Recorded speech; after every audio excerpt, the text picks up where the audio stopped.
In terms of composition, since you are shooting like in vertical, I would do a composition more in vertical as well, because right now it's more horizontal, so we can see your bowls are kind of cut. Uh-huh. Yeah, and it would have been more nice to see it, everything displayed more in vertical. Inside the frame? Yeah, inside the Okay. frame, in case you want to show all the ingredients at once. Because Right. that's another thing that sometimes we prefer to do, or to start a video with a shot of all the ingredients you are going to use, just a shot, like a slide shot or pan shot, and then just show one bowl and you pour in everything, adding everything to the bowl. Okay. So we can focus, because right now it is true that there's a lot of things going on. And it's great because everything's so colorful and so nice to see. But the viewer maybe wants to focus just on the bowl and what is going on the bowl.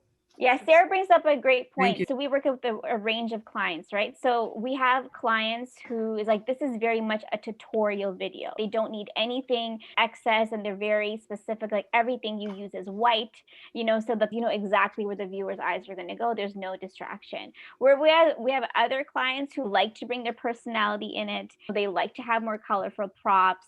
They like to have the flavor of their like Mediterranean or whatever.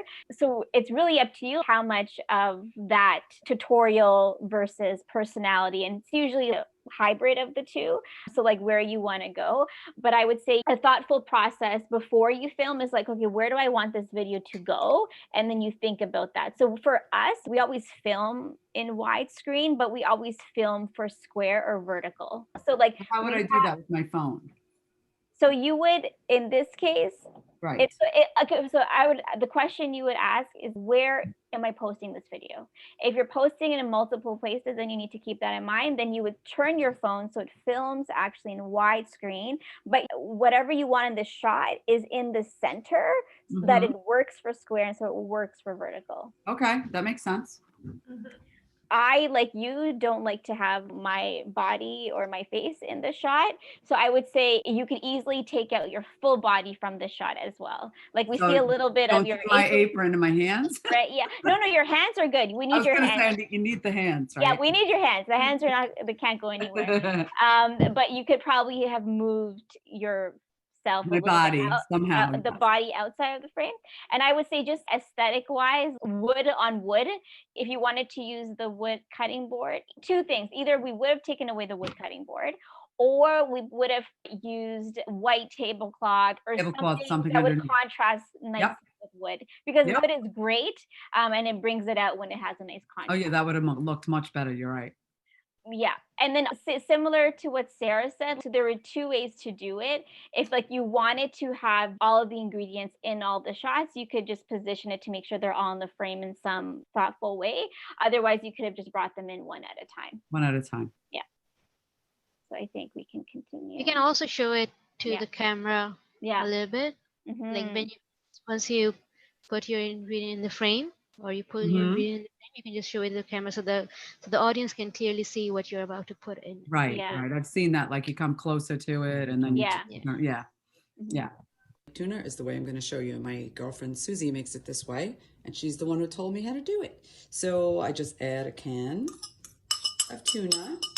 I drain it. I buy the one in water. I usually get the Avocado. Two things here. I think because you're in front, where's the camera? The camera is in front of her. The camera's in front of you. The tripod in front. It's in front, yes. So when you do this, it blocks it. It blocks it. Okay. So I'm telling all my patients that they should do that. You can certainly add mayo. I love mayo, but sometimes I feel like a little avocado. And you can, as a viewer, once you see how you're adding the ingredients to the bowl, I think we don't need to see the rest of, the dirty bowl with everything in.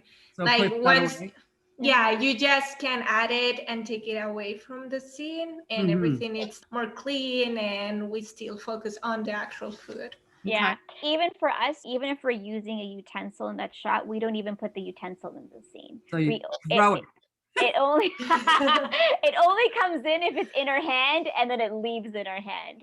That would be even more noise. Could you imagine if I just started throwing them into the sink? That would have been great. You could get a lot of views that way. It wouldn't be a bad idea. Right. Yeah. Right. What's the next one? We're doing that. The next one.